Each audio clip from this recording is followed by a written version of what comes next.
Olá pessoal, muito bem-vindo a essa aula de hoje.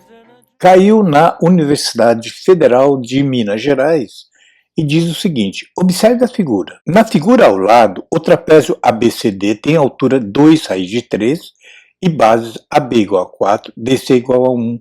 A medida do lado BC é, e temos aí as 4 alternativas.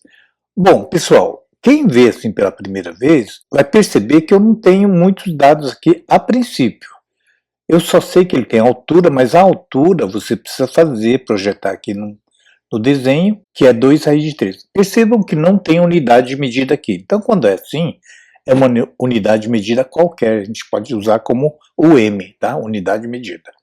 Pode ser centímetro, pode ser metro, não importa, pode ser decímetro. Enfim, então a primeira coisa que eu peço sempre para os meus alunos é que façam um desenho esquemático com todos os dados possíveis. Então eu fiz aqui um desenho e vou colocar para que vocês possam perceber, entender e associar o enunciado com o desenho para facilitar a resolução. Então olha só, eu vou fazer aqui, então vamos lá.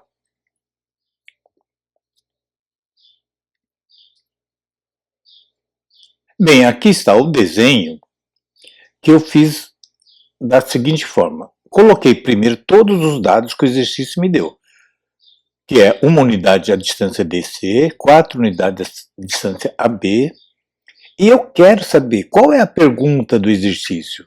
É o trecho BC. Eu vou chamar de X aqui, tá? Então, aqui é o X que eu quero saber. Eu tenho essa altura aqui, ó, percebam que a altura aqui, 2 raiz de 3, é a mesma altura daqui, então eu posso considerar aqui também 2 raiz de 3, porque são paralelas e fazem 90 graus aqui com a base. Agora perceba o seguinte, vamos montar aqui uma linha de raciocínio. Como eu só tenho ângulo aqui do lado esquerdo, do lado direito eu não sei qual que é esse ângulo aqui, mas perceba que nesse caso eu não consigo usar as relações trigonométricas no triângulo retângulo. Do lado esquerdo eu consigo porque eu tenho o ângulo já definido. Então montem aqui uma linha de raciocínio comigo, ó.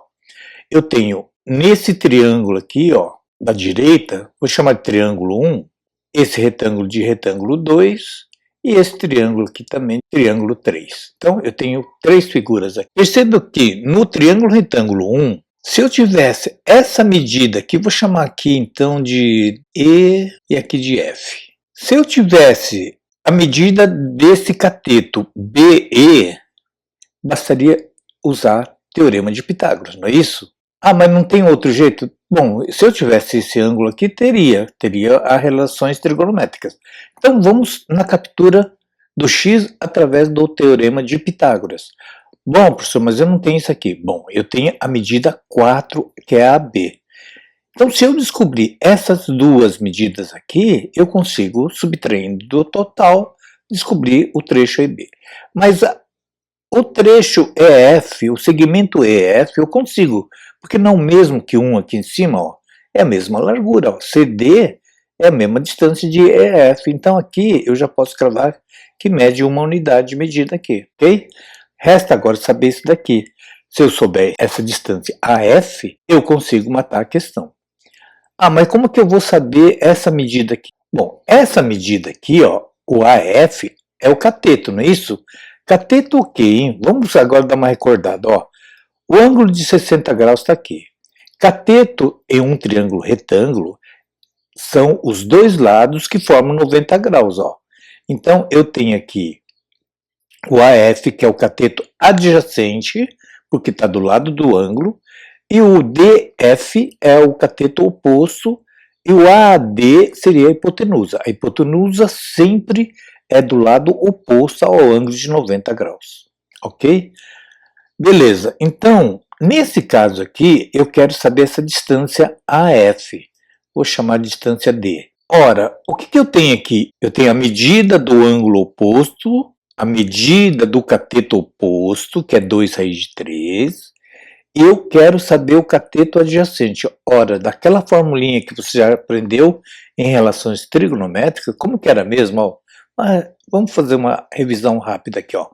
Cosseno de um ângulo θ qualquer é sempre o cateto adjacente sobre a hipotenusa. O seno de um ângulo qualquer é sempre o cateto oposto sobre a hipotenusa. E a tangente de θ é sempre cateto oposto sobre cateto adjacente. Eu sempre memorizo com o pessoal assistindo a sala de aula. Tem gente que toma coca, né? Fica mais fácil de memorizar. Muito bem. Nesse nosso caso aqui, o que eu tenho? Eu tenho cateto oposto. Bom, então já sei que posso usar ou o seno ou a tangente. E eu quero descobrir quem? Não é o cateto adjacente? Ora, se eu tenho cateto oposto e eu quero saber o cateto adjacente, eu só tenho essa fórmula aqui da tangente para utilizar. Então vou escrever assim, ó, tangente do ângulo θ, que no meu caso é 60 graus, é igual ao cateto oposto, que mede 2 raiz de 3, sobre o cateto adjacente, que é o D. Ora, mas tangente 60, você tem que saber, montando aquela tabelinha prática, que é a mesma coisa que raiz de 3, igual a 2 raiz de 3 sobre D. O D está dividindo, passa para cá, vai ficar raiz de 3D igual a 2 raiz de 3. O raiz de 3 está multiplicando, vem para cá dividindo. Então, D igual a 2 raiz de 3 sobre raiz de 3. Corta, corta. Então, a minha distância D mede 2 unidades de comprimento. Tá certo? Então, aqui é igual a 2. Opa, então, agora ficou fácil, gente. Se esse trecho AF mede 2, FE mede 1, são 3, e o total é 4, aqui só pode medir 1, uma unidade de comprimento. Pronto. Agora sim, agora ficou fácil. Agora vamos para o Pitágoras, que muita gente confunde e começa sempre pelo x ao quadrado. Nesse caso aqui, a hipotenusa é o x.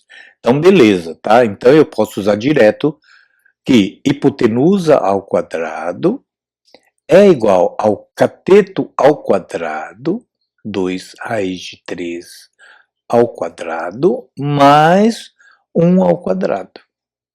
Sabe por que eu estou falando que a maioria erra às vezes? Por exemplo, se o x fosse para procurar aqui esse cateto aqui. Nesse caso aqui, a pessoa tem a mania de colocar sempre x ao quadrado. Não, às vezes o x é um dos catetos. Aí você tem que colocar o x na segunda expressão aqui.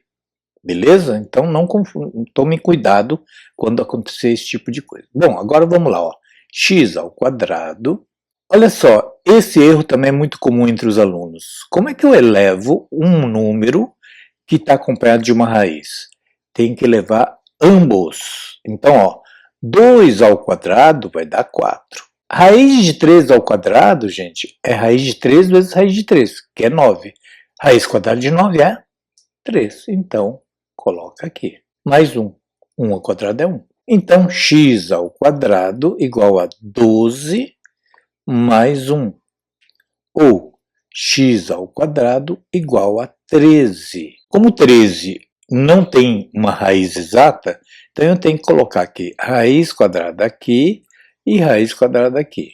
Raiz quadrada de uma letra basta cortar o expoente com o índice aqui, então vai dar x. O 13 não dá, você vai deixar ela dessa forma aqui. Agora, veja bem, gente, muitas vezes, matematicamente, a gente considera mais e menos raiz de 13.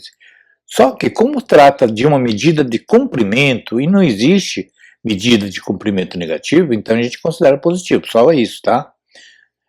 Muito bem, então agora a resposta é a alternativa B de beleza, B de bola, tá aqui, ó. Entenderam, pessoal? Olha, se alguém ficou na dúvida, não entendeu alguma passagem, escreve aí nos comentários que eu faço questão de te atender e tirar qualquer dúvida, beleza? E se você entendeu, achou que a aula valeu a pena, então deixa feita a sua inscrição, caso ainda não tenha feito, mas não esquece de dar o like nessa questão ou em outras que você porventura gostar, beleza? Ah, e convide também aquele seu amigo, tanto do ensino fundamental como do ensino médio, para que venha conhecer esse nosso trabalho, porque tem conteúdo para atender a todas as séries, tanto do fundamental como do ensino médio, e, consequentemente, também para os vestibulandos. Beleza?